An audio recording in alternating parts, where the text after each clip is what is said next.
ఈ అంశం అంతా ప్రారంభమైంది. ఆ కథనాలు వేసిన తర్వాత మేమందరం కూడా బాధపడ్డాం. ఆడబిడ్డలుగా ఇది ఒక కరెక్ట్ వైఖరి కాదు ఈ రాష్ట్రంలో అనేటటువంటి అంశాన్ని కూడా ఈ సందర్భంగా మేము చెప్పదలుచు.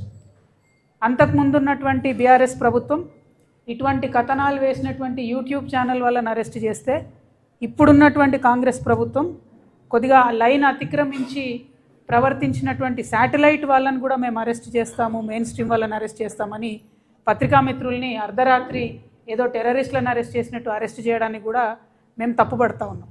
కథనం వేయడం, లైన్ అతిక్రమించడం ఒకటైతే, ప్రభుత్వం సహనశీలత లేకుండా అర్ధరాత్రి పోయి అరెస్టులు చేయడం కూడా తప్పే.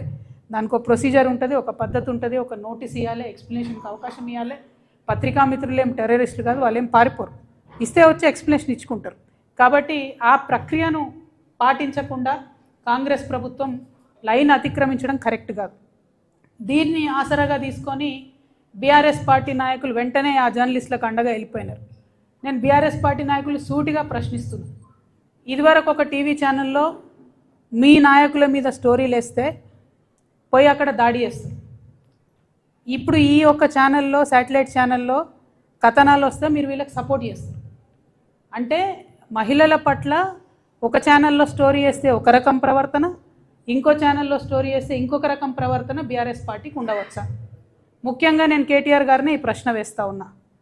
మీ మీద స్టోరీలు వేస్తే ఒక ఛానల్ని మీరు వెళ్ళి మొత్తం మీ అనుయాయులు వెళ్ళి ధ్వంసం చేసిరు.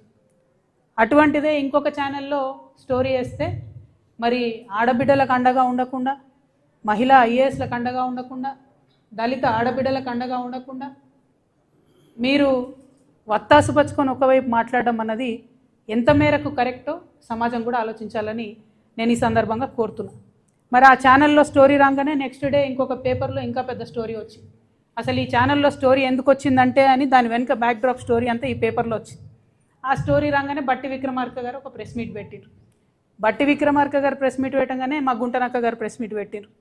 గుంటనక్క గారు ప్రెస్ మీట్ పెడితే గుడ్డిగా ఫాలో అయిపోయి కేటీఆర్ గారు కూడా ఇంకొక ప్రెస్ మీట్ పెట్టారు. ఆ తర్వాత టూ అండ్ ఫ్రో జరిగింది. ఫైనల్గా 9 టెండర్ క్యాన్సిల్ అయిపోయింది. ఇక్కడ జరుగుతున్నది ఏంటి అని అంటే, మేము బాధపడేది ఏంటంటే, మేము కాంట్రాక్టర్ల పక్షాన మాట్లాడేటోళ్ళం కాదు, ఎప్పుడు కూడా కార్మికుల పక్షాన్ని, అధికారంలో ఉన్నా విపక్షంలో ఉన్నా. నేను రియాజన్ ఏం బాధపడుతున్నామంటే, గత 2 సంవత్సరాలుగా మేము గొంతు చించుకొని కార్మికుల సమస్యల గురించి మాట్లాడుతుంటే, ఎన్నడూ అసలు ఈ రాష్ట్రంలో సింగరేణికి ఇన్ఛార్జ్ అయిన మంత్రి గారు బట్టి విక్రమార్క గారు బయటకు వచ్చి మాట్లాడలేదు. ఎన్నడూ కార్మికులకు ఎంత అన్యాయం జరిగినా, మెడికల్ బోర్డు పెట్టకపోయినా, ఇంటర్నల్ ప్రమోషన్ లేకపోయినా, 100 అన్యాయాలు జరిగినా కూడా బీఆర్ఎస్ పార్టీ ఎప్పుడు వచ్చి మాట్లాడలేదు. అదే ఒక తిమింగలం లాంటి కాంట్రాక్టర్కి అన్యాయం జరుగుతుంది, ఎక్కడ ఈ టెండర్ చేజారిపోతుంది అనగానే మొత్తం బీఆర్ఎస్ పార్టీ నాయకులందరూ వచ్చి వారి కొమ్ముగాయడం అంటే నిజంగా చాలా దారుణం. ఇది ఎందుకోసం ఈ మాట చెప్తా ఉన్నామంటే, అసలు నైని అనేటటువంటిది 2015లో మనకు తెలంగాణ, అంతకుముందు అది గుజరాత్కు ఉండే. నైని అనేది ఒరిస్సాలో ఉంటుంది మైన్, కోల్ మైన్. అది మొదలు గుజరాత్కు ఉండే. అప్పుడు గుజరాత్లో ఉన్నప్పుడు అదాని గారు టెండర్ చేస్తే కోట్లో ఆ టెండర్స్ క్యాన్సిల్ అయినాయి. దేశవ్యాప్తంగా ఉన్న బొగ్గు స్కామ్లో భాగంగా క్యాన్సిల్ అయిన టెండర్లో ఈ టెండర్ కూడా క్యాన్సిల్ అయింది. అయిపోయిన తర్వాత తెలంగాణ రాష్ట్రం ఏర్పడ్డాక 2015లో Naini tender, Naini coal block తెలంగాణకు అలకేట్ అయింది. తెలంగాణకు 2015లో అలకేట్ అయితే 2021లో ఇక్కడ మళ్ళీ బిడ్డింగ్ జరిగింది నైనికి. జరిగినప్పుడు అదాని గారు మళ్ళీ వచ్చినప్పుడు మళ్ళీ 44% ఎక్సెస్ వేశారు, ఇది కుదరదు టెండర్ అని అప్పుడు క్యాన్సిల్ అయింది. ఆ తర్వాత సింగరేణి నుండి మళ్ళీ టెండర్ ప్రక్రియ అనేటటువంటిది జరగకపోతే మధ్యలో ఒక చిన్న ఓబీ కాంట్రాక్ట్ ఇచ్చారు విపిఆర్ అనేటటువంటి సంస్థకి. ఓబీ అంటే మీదికెళ్ళి మట్టి తీసే కాంట్రాక్ట్. అందులో మొన్న మా గుంటనక్క గారు చెప్పినట్టు కాకుండా డీజిల్ కూడా కలిపే ఇచ్చారు.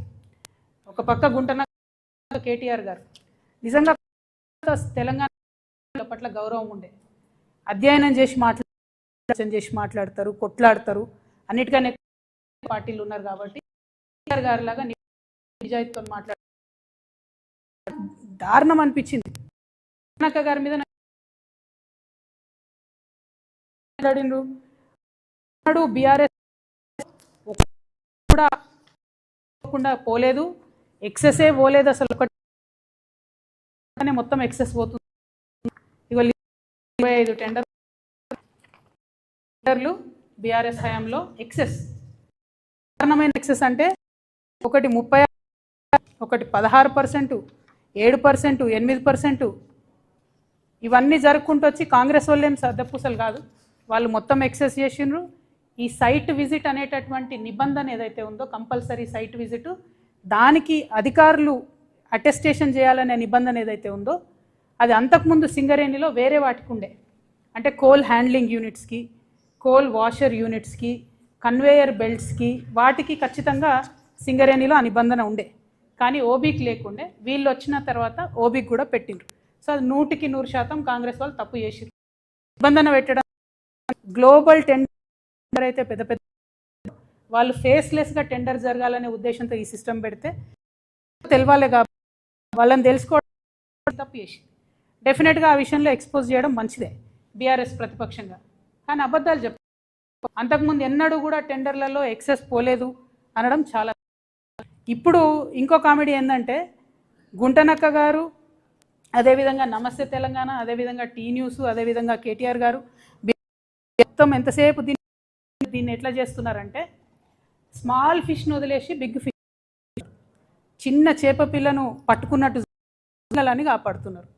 ఈ విషయం అంతా సృజన్ రెడ్డి.